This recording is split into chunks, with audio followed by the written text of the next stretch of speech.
এই বর্তমান সময়ে রিলস ভিডিও বানানো একটা বিশাল ব্যাপার হয়ে উঠেছে। 8 থেকে 80 সবাই রিলস ভিডিও বানাচ্ছে, সবাই ভাইরাল হবে, টাকা কামাবে।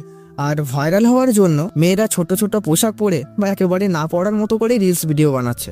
আর এই ভিডিও একসঙ্গে কয়েক লাখ লাখ মানুষের চোখে পড়ছে। এর মধ্যে কে কি মতলব নিয়ে বসে আছে তা কিন্তু জানা সম্ভব নয়। আজকে তেমনই একটা মেয়ের গল্প বলবো যে কিনা এই রিলস ভিডিও বানাতে গিয়ে সে এমন জালে জড়িয়ে পড়ে যে শেষ পর্যন্ত তার জীবনটাই দিয়ে দিতে হয়। আজকের গল্পটি সত্যিই অন্য লেভেলের। গল্পটি শেষ হয়ে যাওয়ার পরেও তোমার মাথায় ঘুরতে থাকবে। তো চলো গল্পে যাওয়া যাক। তো গল্পের শুরুতেই একটি লোককে দেখতে পাই। সে সকাল সকাল হালকা হওয়ার জন্য মাঠের মধ্যে একটা ঝোপে গিয়ে বসে, কিন্তু সে ঝোপের মধ্যে এমন জিনিস দেখে তার সে বেরোনোর বদলে ভিতরে ঢুকে গেছে। সে সেখান থেকে দৌড়ে পালিয়ে যায়। আসলে এখানে একটি মেয়ের মরদেহ পড়েছিল। দেহটি এতটাই ক্ষতবিক্ষত যে দেখার উপায় নেই। তো এরপরে সিনে দেখতে পাই সেখানে এক এক করে লোক জড়ো হয়ে যায়। তারপরে পুলিশকে ফোন করে দেওয়া হয়। তো ওই ভিড়ের মধ্যেই একটি ছেলে ক্যামেরা অন করে hello guys, welcome to my new blog শুরু করে দিয়েছে। মানে কোথায় কি সিচুয়েশন সেটা দেখার দরকার নেই, সব জায়গাতেই হ্যালো গাইস। আর ভিউ পাওয়াটাই বড় কথা। অতঃপর সেখানে পুলিশ চলে আসে। এই হচ্ছে এসআই মীরা। তো মীরা এসে মেয়েটির বডি দেখে, সেও চমকে যায় যে এইভাবে কে মারে। তো মীরার মনে পড়ে কিছুদিন আগেই থানাতে একটা মিসিং ডায়েরি করা হয়েছিল একটি মেয়ের। সেই মেয়েটা এইটা নয় তো? তো যে মিসিং ডায়েরি করেছিল তাকে মীরা ডেকে পাঠায়। এই হচ্ছে সেই ছেলেটি, এর নাম আচ্ছি। আসলে এর কাকার মেয়ে কিছুদিন আগে মিসিং হয়ে গেছিল, তাই সে ডায়েরি করেছিল। তো মীরা আচ্ছিকে মেয়েটির দেহ শনাক্ত করতে বলে। তো আচ্ছি ওই মৃত মেয়েটিকে দেখে কেঁদে ফেলে, কারণ এটিই তার কাকার মেয়ে মনিকা। তো এরপরে মনিকার মা বাবাকেও ডাকা হয়। মেয়েকে এই অবস্থায় দেখে তারাও ভেঙে পড়ে। আর আচ্ছি খুবই কাঁদছে। আসলে আচ্ছি মনিকাকে ভালোবাসতো।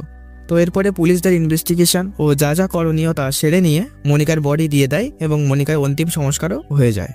তো এরপরে মীরা মনিকাদের গ্রামে আসে এবং জিজ্ঞাসাবাদ শুরু করে লোকজনেদের। তো গ্রামের লোক বলে মনিকা আর আঞ্জির বিয়ে ঠিক হয়েছিল। মনিকা বোধহয় বিয়েতে রাজি ছিল না, তাই সে বিয়ের আগের দিন রাতেই পালিয়ে গেছিল। তাই স্বাভাবিকভাবেই সবাই সন্দেহ করে মনিকার কোনো প্রেমিক ছিল, তার সঙ্গে সে পালিয়ে গেছে।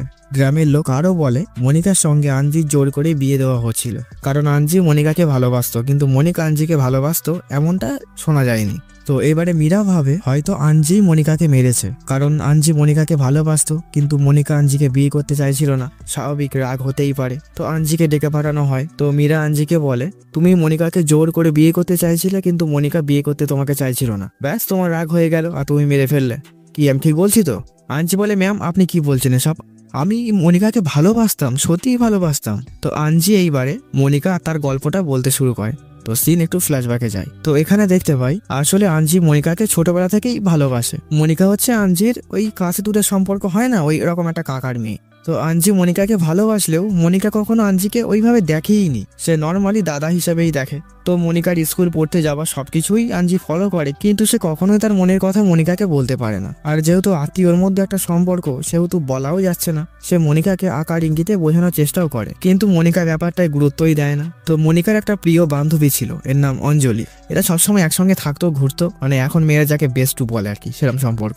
তো অঞ্জলির ফোন ছিল, মনিকার ফোন ছিল না। তো অঞ্জলি আর মনিকা একদিন অঞ্জলির ফোন থেকে ইনস্টাগ্রামে একটা রিলস আপলোড করে। তো রিলস আপলোড করার পরে তারা দেখে ভিডিওটাতে ভালোই লাইক কমেন্ট হয়েছে। তো এটা দেখে মনিকার রিলস করার আগ্রহ আরো বেড়ে যায়, কিন্তু মনিকার তো ফোন নেই। তো সে বাড়ি এসে তার বাবা মাকে বলে তার পড়াশোনার জন্য এবারে ফোন লাগবেই লাগবে। মোবাইলে সব নোট টোট দেয় এখন, মোবাইল না হলে পড়াশোনা হচ্ছেই না। তো মনিকাটা ছিল গরিব, তার বাবার পক্ষে অত দামি মোবাইল ফোন কিনে দেওয়া এখন সম্ভব নয়। তো মনিকার বাবা মনিকাকে এইভাবে ম্যানেজ দেয় যে যখন সময় হবে আমরাই ফোন কিনে দেবো, এখন যেভাবে পড়াশোনা চলছে ওইভাবে চালাও। তো শুকনো কথায় কি আর চিড়ে ভেজে, মনিকা জেদ ধরে বসে থাকে তার মোবাইল লাগবেই লাগবে। তো তারপরেও যখন তার বাবা মোবাইল ফোন কিনে দেয় না, তখন মনিকা খাওয়া দাওয়াই ছেড়ে দেয়। তো কয়েকদিন পরে যখন বিষয়টা আঞ্জি জানতে পারে, তখন সে নিজেই একটা ফোন কিনে সোজা মনিকার বাবা মার কাছে চলে আসে আর মোবাইলটি তাদের হাতে তুলে দেয় আর বলে কাকু এইটা মনিকাকে দিয়ে দিও। তো মনিকার বাবা বলে এসবে কি দরকার বলতো, এখন ওর হাতে মোবাইল দিলে পড়াশুনো শেষ হয়ে যাবে। আঞ্জি বলে ঠিক আছে, এখন সবাই মোবাইল চালাচ্ছে, থাক, কোনো ব্যাপার না। তো মনিকার বাবা মাও জানে যে আঞ্জি মনিকাকে পছন্দ করে। অতঃপর মনিকা বাড়ি ফেরে। তো মনিকার বাবা মনিকাকে ফোনটি দেয়। ফোন পেয়ে তো মনিকা পুরো হাতে চাঁদ পেয়ে যায়, সে খুশি আর তার ধরে না। তো এর পরের দিন যখন অঞ্জলি আর মনিকা স্কুল থেকে বাড়ি ফিরছিল, তখন সিনু নামে একটা ছেলে এদের পিছন লাগে। আসলে সে মনিকাকে পছন্দ করে। তো মনিকাকে পাত্তা না দিলেও ওই লুচ্চার মতো এর পিছনে পড়েই আছে সিনু। আর তখনই ওই পথ দিয়েই যাচ্ছিল মনিকার বান্ধবী অঞ্জলির দাদা সঞ্জয়। তো এদেরকে দেখতে পেয়ে সঞ্জয় দাঁড়িয়ে যায় এবং সে সিনুকে 2-4 থাপড় দেয়। আর সে বলে আমার বোনেতে পিছনে লাগলে তোর অবস্থা কিন্তু ঢিলা করে দেবে পরে। আরও সে ভয় টয় দেখায়, মানে দাদার কর্তব্য সে পালন করে সেখানে। তো এখানে ঝামেলা তো মিটলো, আবার এই খবরটা গিয়ে পৌঁছায় আঞ্জির কানে যে সিনু মনিকাকে ডিস্টার্ব করে। ব্যাস আঞ্জি এইবারে সিনুর কাছে চলে আসে এবং আঞ্জি ও সিনুকে 2-4 ঘা দেয়, মানে আমি এত কিছু করেও পটাতে পারছি না, আবার তুই গিয়ে লাইন দিচ্ছিস, এরকম একটা ব্যাপার। তো বাড়িতে মনিকাকে দেখতে পাই সে সবসময় মোবাইল নিয়েই বসে আছে, আর সে নানান রকম রিলস ভিডিও বানিয়েই যাচ্ছে, মানে এখন বর্তমান পরিস্থিতিতে যেমনটা আর কি আমরা দেখতে পাই। তো একদিন মনিকা তার বাবা মাকে বলে, আচ্ছা আমি যদি এমন কোনো কাজ করি যাতে সবাই আমাকে চিনবে, টিভিতে দেখাবে, তাহলে তোমাদের কেমন লাগবে? মনিকার বাবা ভাবে মেয়ে হয়তো পড়াশোনা করে কিছু করবে, তাই সে বলে এটা তো আমাদের কাছে গর্বের বিষয় মা, তুই কি করবি? মনিকা বলে, বাবা আমি অ্যাক্ট্রেস হতে চলেছি, আমাকে এবারে সিনেমা সিরিয়ালে দেখতে পাবে। আমার ইনস্টাগ্রাম রিলস দেখে একজন প্রডিউসারের আমাকে পছন্দ হয়েছে, তো সে আমাকে অ্যাক্টিং করার জন্য অফার করেছে। এটা শুনে মনিকার মা রেগে যায় এবং মনিকাকে মারতে থাকে, যেসব উল্টো পাল্টা ঝামেলায় জড়াস না, এইসব লোকজন ভালো না, ভালো করে পড়াশোনাটা কর, ওসব বাদ দে। তো মনিকার বাবাও বারণ করে দেয় যে তার ওইসবে যাওয়া হবে না, কারণ তারা ভাবছে এসব মিথ্যে কথা বলে অনেক লোকজনই তো টেনে নিয়ে যায়, তারপরে মেয়েগুলোর সঙ্গে খারাপ ঘটে, হয়তো তেমন কোনো ফাঁদেই তাদের মেয়ে পড়েছে, কারণ এটা স্বাভাবিক, এমন ঘটনা তো অনেক ঘটেছেই। তো মনিকা তার বাবা মাকে কনভিন্স করার অনেক চেষ্টা করে, কিন্তু তার বাবা মা কনভিন্স হয় না। তো মনিকা জেদ ধরে বসে থাকে, আমরা আগেই দেখেছি মনিকা এই ফোনের জন্য কিভাবে বসেছিল জেদ ধরে। তো এইরকম পরিস্থিতি দেখে মনিকার বাবা মা একেবারে বিয়ের পিঁড়িতে বসিয়ে দেয়, ওই হাতের কাছে আঞ্জিই ছিল, ওর সঙ্গেই বিয়ের ব্যবস্থা করে ফেলে। তো আশীর্বাদ পর্ব টর্ব সব হয়, তো বিয়ের আগের দিন রাতেই মনিকা পালিয়ে যায়। তো আঞ্জিরা এরপরে অনেক খোঁজাখুঁজি করে, কিন্তু মনিকার কোনো খোঁজই পাওয়া যায় না। আর এদিকে পুরো গ্রাম ছড়িয়ে যায় যে মনিকাকে জোর করে বিয়ে দেওয়া হচ্ছিল, তাই মনিকা তার বয়ফ্রেন্ডের সঙ্গে পালিয়ে গেছে। আর আঞ্জি থানায় গিয়ে মনিকার মিসিং ডায়েরিও করেছিল, আর এখন মনিকাকে তো পাওয়া গেছে, কিন্তু সে আর বেঁচে নেই। এই হচ্ছে আসল ঘটনা, যেটা আঞ্জি পুলিশকে বলল। তো আঞ্জির সব কথা শুনে মীরা বুঝতে পারে যে এতে আঞ্জির কোনো হাত নেই, তাই মীরা আঞ্জিকে ছেড়ে দেয়। তো এরপরে মীরার ওপরে বিশাল প্রেশার আসতে থাকে, তার সিনিয়র অফিসার থেকে মিডিয়া সবসময় তাকে ঘিরেই রেখেছে। তো এরপরে মীরা মনিকার বেস্ট ফ্রেন্ড অঞ্জলির বাড়িতে আসে এবং অঞ্জলিকে একটু ভয় দেখিয়ে বলে, তুমি কিছু জেনে থাকলে সব সত্যি বলো, বিয়ের আগের দিন রাতে পালিয়ে কোথায় গেছে তুমি নিশ্চিত জানো, কারণ তুমি ওর বেস্ট ফ্রেন্ড। তো অঞ্জলি ভয়ে ভয়ে বলে, ম্যাম আমার মনে হয় এইসব কিছু জনিই করেছে। আরে এটা অন্য জনি। তো জনির ব্যাপারে অঞ্জলি এবারে বলতে শুরু করে। তো সিন একটু ফ্ল্যাশব্যাকে যায়। তো একদিন মনিকা অঞ্জলিকে ডেকে বলে, আমার রিলস দেখে একজন প্রডিউসার আমাকে পছন্দ করেছে, দেখ আমাকে মেসেজ করেছে ফিল্মে কাজ করার জন্য, লোকটির নাম জনি। অঞ্জলি বলে, বাহ এ তো বিরাট ব্যাপার। মনিকা বলে, কিন্তু আমার বাবা মা যেতে দেবে না রে, রাজিই হবে না। তো অঞ্জলি বলে, যখন কাকু কাকিমার মুড ভালো থাকবে তখন গিয়ে এই কথাটা পারবি, তাহলে দেখবি রাজি হয়ে যাবে। তো তারপরে মনিকা একদিন তার বাবা মাকে বলে, যেটা আমরা দেখতেই পেয়েছি, সে উল্টে ঝাড় খেয়ে গেছিল এবং তাকে বিয়ের পিঁড়িতে বসিয়ে দেয়। তারপরে বিয়ের আগের দিন রাতে মনিকা পালিয়ে যায়। তো এর বেশি অঞ্জলি আর কিছুই জানে না। তো মীরা এইবারে ভাবে তাহলে আসল কালপিট ওই জনি নামে ওই ব্যক্তি। তো মীরা অঞ্জলি থেকে ওই জনি নামে ব্যক্তির ইনস্টাগ্রাম আইডিটা নিয়ে নেয়। তো মীরা এবারে ভাবতে থাকে এই জনিকে কি করে এইবারে হাতে আনা যায়। তো একদিন মীরার কনস্টেবল মীরাকে বলে, ম্যাম আমার মনে হচ্ছে এই জনি কোনো ফিল্ম ইন্ডাস্ট্রির লোকই নয়, ওই যেসব মেয়েরা রিলস করে সব ভাইরাল হচ্ছে তাদেরকে ভুলিয়ে ভালিয়ে ডেকে নিয়ে যায় এবং তারপরে তাদের সঙ্গে খারাপ কিছু করছে, তারপরে মেরে ফেলছে। আর সে মনিকার সঙ্গেই হয়তো এমন কিছু করেছে, তাই আমাদের একটা ফাঁদ পাততে হবে ম্যাম। মীরা বলে, কি করতে বলছো? ম্যাম আমরা আপনার কটা রিলস ভিডিও বানাবো এবং সেই ভিডিওগুলো ওই জনির অ্যাকাউন্টে আমরা পাঠিয়ে দেবো, যে আপনি জানতে পেরেছেন উনি একজন প্রডিউসার, তাই রিলসগুলো ওনার কাছে পাঠিয়েছেন, আপনি অ্যাক্ট্রেস হতে ইচ্ছুক, দেখবেন ও ব্যাটা আপনার রিলস দেখে ঠিক গলে যাবে আর আপনাকে ও মেসেজ করবেই করবে। তো এই প্ল্যানটা মীরার পছন্দ হয় এবং প্ল্যান মতো তাই করা হয়। তো মীরারা রিলস পাঠিয়ে জনিকে বলে যে আমরা খোঁজ পেয়েছি আপনি নাকি প্রডিউসার, দেখুন তো আমার রিলসগুলো আপনার পছন্দ হয় কিনা, আমি অ্যাক্ট্রেস হতে চাই, আপনি যা বলবেন আমি তাই করতে রাজি। তো জনিও এদের ফাঁদে পড়ে যায়, সে বলে, হ্যাঁ আপনার রিলস আমার খুব পছন্দ হয়েছে, আপনি হায়দ্রাবাদে দেখা করতে আসুন, আমি ওখানেই থাকবো। তো জনি লোকেশন পাঠিয়ে দেয়। তো এর পরের সিনে দেখতে পাই মীরা ঠিক মতো লোকেশনে গিয়ে জনিকে ধরে ফেলেছে। তো মনিকা ছবি দেখিয়ে বলে, তুই একে কেন মেরেছিস?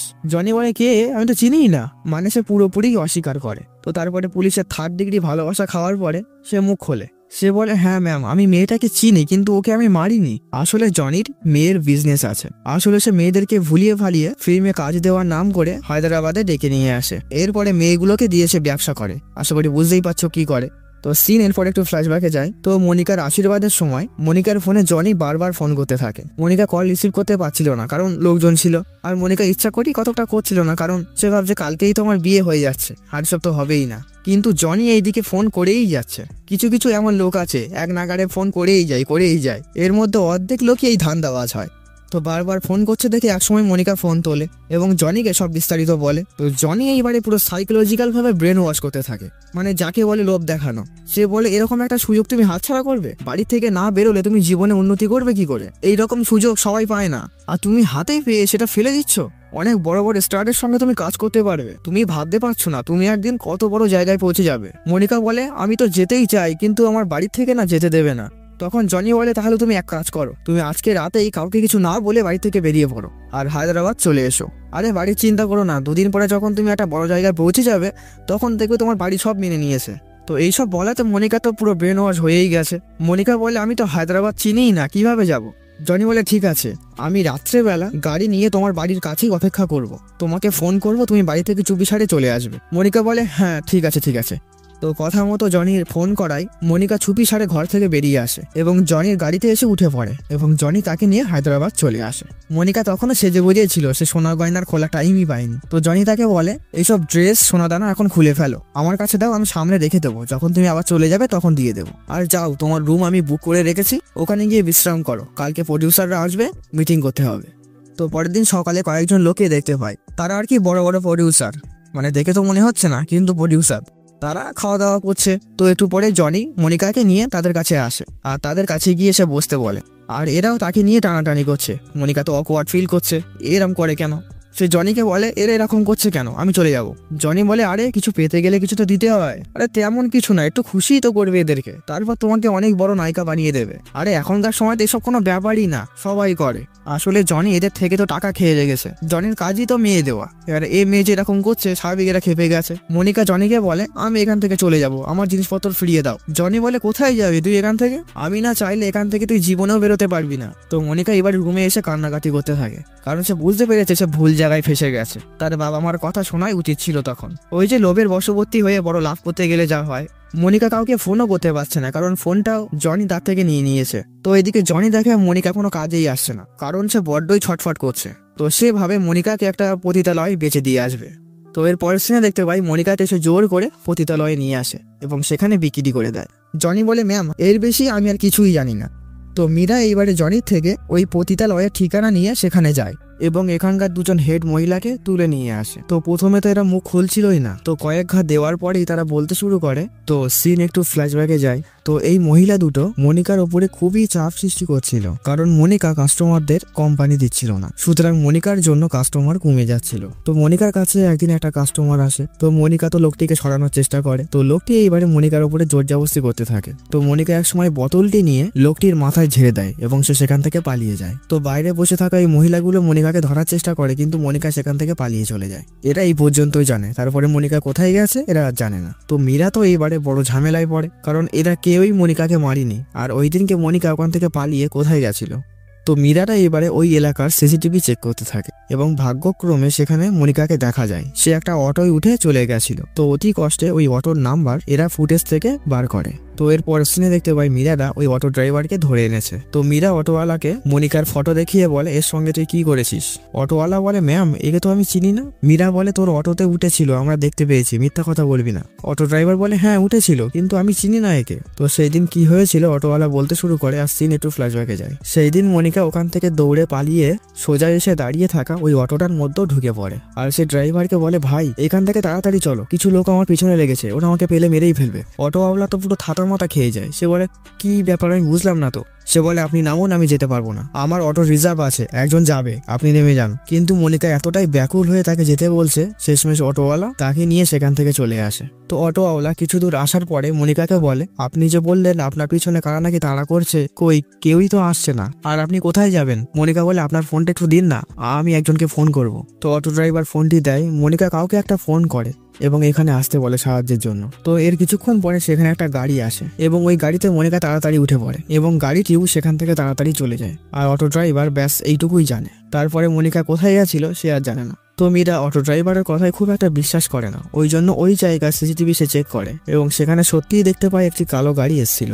তো মীরা সেই গাড়ির নাম্বার দেখে গাড়ির মালিকের ডিটেলস বার করে, আর আমরা দেখতে পাই গাড়িটি আসলে মনিকাদের গ্রামের সেই সিনুর, মানে যে ছেলেটা মনিকাদের পিছনে লাগতো আর কি, যার জন্য সে আবার মারও খেয়েছিল।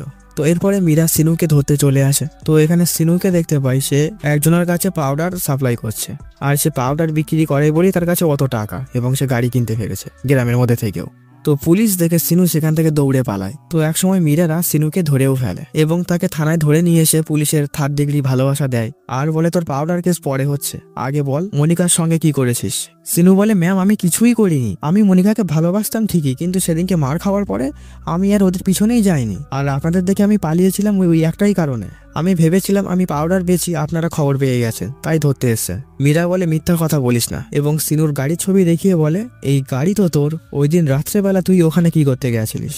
সিনু বলে হ্যাঁ ম্যাম গাড়ি আমার, কিন্তু আমার গাড়ি তো আমার বন্ধুর কাছে ছিল, এই 2 দিন আগেই ও গাড়িটা আমার কাছে ফেরত দিয়ে গেছে, এর আগে পর্যন্ত আমার কাছে গাড়ি ছিলই না। মীরা ভাবে তাহলে সিনুর গাড়ি যার কাছে ছিল সেই হয়তো সেদিন রাতে মনিকাকে ওখান থেকে তুলেছিল এবং তারপরে মেরেছে। তো মীরা সিনুকে বলে যার কাছে গাড়ি দিয়েছিলিস সেই বন্ধুটা কে। তো সিনু বলতে শুরু করে আর সিনে একটু ফ্ল্যাশব্যাকে যায়। তো সিনুর বন্ধু আর কেউই নয় ওই সঞ্জয়, হ্যাঁ অঞ্জলির দাদা সঞ্জয়। এই হচ্ছে তাদের 4-5 জনের একটা টিম, এরা সবসময় একসঙ্গে বসে আড্ডাই আর কি মারে, সঙ্গে তো নেশা আছেই। তো সঞ্জয় সিনুর থেকে তার গাড়ির চাবিটা নিয়েছিল কয়েকদিন বেড়াতে যাবে বলে। তো সিনু গাড়ির চাবি সঞ্জয়কে দিয়ে দিয়েছিল। সিনু বলে ম্যাম এর বেশি আমি আর কিছুই জানি না, ও গাড়ি নিয়ে যাওয়ার পরে ওর সঙ্গে আমার কথাই হয়নি, এই 2 দিন আগে গাড়ি দিয়ে গেছে তখন ওর সঙ্গে আমার দেখা হয়েছে। আর তখনই কনস্টেবল এসে মীরাকে জানায় ম্যাম সেই দিনকে রাতে মনিকা অটোওয়ালার ফোন থেকে যার কাছে ফোন করেছিল সেই নাম্বারটা আর কারণ নয়, অঞ্জলির নাম্বার। মীরা তো চমকে ওঠে, অঞ্জলি, তাহলে কি অঞ্জলি সবকিছু করেছে। তো মীরা তৎক্ষণাৎ অঞ্জলির বাড়িতে চলে আসে এবং অঞ্জলিকে সামনে পেয়ে 2-4 ঘা লাগিয়ে দেয়। মীরা বলে মনিকা তোকে ফোন করেছিল সেই দিন রাতে, আর তুই ব্যাপারটা আমাদেরকে আগে বলিসনি কেন, আমাদের থেকে লুকালি কেন, তোর মোবাইলটা বার কর তো, দে দে দে। অঞ্জলি বলে ম্যাম ফোন আমার কাছে নেই, আমার দাদা আমার কাছ থেকে ফোন কেড়ে নিয়েছিল। আসলে মনিকা যেদিনকে পালিয়ে গেছিল তার পরের দিন অঞ্জলি রিলস ভিডিও বানাচ্ছিল, এটা দেখে তার দাদা সঞ্জয় রেগে যায়, কারণ মনিকা চলাই পড়ে অঞ্জলিও এখন রিলস ভিডিওই ব্যস্ত হয়ে গেছে, পড়াশোনা মাথায় উঠে গেছে, ওই জন্য অঞ্জলি থেকে সঞ্জয় ফোনটা কেড়ে নিয়েছিল। তো মীরা এবারে বুঝতে পেরে যায় তাহলে সঞ্জয়ই আসল কালপিট, ওকে ধরলেই সব রহস্যের উত্তর বেরিয়ে আসবে। তো মীরা অনেক খোঁজাখুঁজির পরে সঞ্জয়কে খুঁজে পায়। তো মীরারা সেখানে যেতেই সঞ্জয় ও তার গ্যাং সেখান থেকে পালিয়ে যায়। তো অনেক দৌড়াদৌড়ির পরে মীরার এক সময় এদেরকে ধরে ফেলে। তো এরপরে মীরা সঞ্জয়দের অনেক মারধর দেয়। তো থানায় যেতে যেতে সঞ্জয় ঘটনা বলতে শুরু করে এবং সিন একটু ফ্ল্যাশব্যাকে যায়। তো সঞ্জয়, সিনু আর বাকি 3 জনের একটা গ্রুপ আছে। তো সেই দিনকে এদের টিমে সিনু ছিল না, তো এরা এমনি আড্ডা মারছিল আর এমনি ফোন দেখতে দেখতে রিলস ভিডিও সামনে আসে। আর স্বাভাবিকভাবেই মেয়েরা এখন যেভাবে ভিডিও বানাচ্ছে সেই সব নিয়ে এরা মন্তব্য করতে থাকে। এর মধ্যে একজন বলে ওঠে শুধুই শহরের দিককার মেয়ে না, আমাদের গ্রামের মেয়েগুলোও দেখ, এখন যে রিলস ভিডিও বানায় সেই লেভেলের। আর মনিকার রিলস গুলো দেখেছিস, আর ফিগারটা দেখ ভাই, উফ। এবং সঞ্জয়কে মনিকার রিলস ভিডিওগুলো দেখায়। সত্যি মনিকার রিলস গুলো একটু অন্য লেভেলেরই ছিল, মানে ভাইরাল হওয়ার জন্য যেমনটা আর কি রিলস ভিডিও এখন সবাই বানাচ্ছে। সঞ্জয় বলে গ্রামে যখন দেখি তখন তো কিছু মনে হয় না, আর রিলসে তো পুরো সেই। তো এখানে ব্যাপারটা মিটেছিল। তো এরপরে একদিন তারা রাত্রেবেলা তারা একসঙ্গে বসে নেশা করছিল, আড্ডা মারছিল। সিনুর গাড়িটাও তাদের সঙ্গেই ছিল, আর অঞ্জলির ফোনটা তখন সঞ্জয়ের কাছে ছিল, ওই যে কেড়ে নিয়েছিল আগে।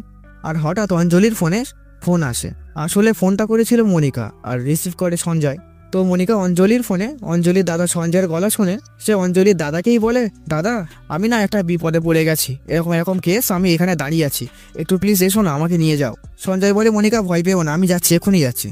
তো সঞ্জয় ফোন রাখার পরে এই ছেলেগুলো বলে, ভাই দেখ এরকম সুযোগ কিন্তু দুবার আর আসবে না, আর এমনিও মনিকা খুব একটা ভালো মেয়ে নয়, নয়তো বিয়ের আগের দিন পালালো কেন, আর এখন এইসব ঘটনা ঘটিয়েছে, সুতরাং আজকেই কিন্তু যা করার করতে হবে, চল ওকে গিয়ে নিয়ে আসি, আজকে রাতে ফুল মস্তি হবে। তো তখন সঞ্জয় ও নেশার ঘরে ছিল, সেও এদের কথা রাজি হয়ে যায়। তো এইবারে এরা প্ল্যান করে সঞ্জয় আগে গাড়ি নিয়ে যায় এবং রাস্তার মাঝে এই ছেলেগুলো দাঁড়িয়ে থাকবে। তো সঞ্জয় গাড়ি নিয়ে এইবারে মনিকার কাছে যায় এবং মনিকাকে সেখান থেকে গাড়িতে তোলে, আর মাঝ রাস্তায় এই ছেলেগুলো গাড়িতে উঠে যায়। তো এরপরে গাড়ির মধ্যেই এরা মনিকার সঙ্গে, হ্যাঁ সেটাই করে। তো সারা রাত তো এরা ভোগ করে, তারপরে ভোরের দিকে মনিকাকে গাড়ি থেকে বার করে এবং এরা সিদ্ধান্ত নেয় মনিকাকে মেরে ফেলবে, কারণ মনিকা যদি সবাইকে বলে দেয়। তো তারপরে এরা মনিকার সঙ্গে আবারও একের পর এক, হ্যাঁ সেটাই করে। তারপরে মনিকা প্রায় নিস্তেজ হয়ে পড়ে, তারপরে তাকে পাথর দিয়ে মেরে একেবারে শেষ করে দেয়। তারপরে সব প্রমাণ লোপাট করে তারা সেখান থেকে পালিয়ে যায়। তো সিন এইবারে প্রেজেন্টে আসে। তো মীরা এদেরকে একটা ফাঁকা জায়গাতে নিয়ে আসে, তারপরে সবাইকে একে একে বসানো হয় এবং মীরা তারপর এদেরকে উদম মারে। এত মার খাওয়ার পরেও সঞ্জয় বলে, আমরা ওর সঙ্গে যা করেছি খারাপ কিছুই করিনি। এই মনিকার মতো মেয়েরা এই সমাজের সংস্কৃতিকেই অপমান করছে, নিচু করে দিচ্ছে। এর ফলে ভবিষ্যৎ প্রজন্ম আরো খারাপ হয়ে যাচ্ছে। ওই ছোট ছোট জামা কাপড় পরে বা শরীরে একদম না রাখার মতো জামা কাপড় পরে রিলস ভিডিও বানাচ্ছে, আবার সেইগুলো সর্বসম্মুখে ছাড়ছে। আর আপনার মনে হয় এই ধরনের মেয়েগুলো ভালো? একটু ভাইরাল হওয়ার জন্য এইসব করবে? সঞ্জয় বলে, আমাদের জায়গায় আমরা ঠিক, আপনি যা শাস্তি দেবেন দেন। মীরা বলে, একটা মেয়ে কি করবে না করবে তাতে তোদের কি? তোদের মতো পশুগুলোর বেঁচে থাকার কোনো অধিকার নেই। তো এরপরে মীরা এদের উপরে পেট্রোল ঢেলে দেয় এবং তাদেরকে জ্বালিয়ে দেয়। এখানে মীরাও খারাপ কিছু করেনি, এরা যেমন কাজ করেছে তেমন শাস্তি পেয়ে গেছে। তো গল্পটি এখানেই শেষ হয়ে যায়। তো গল্পটি কেমন লাগলো অবশ্যই জানিও। তো আজকের মতো টাটা।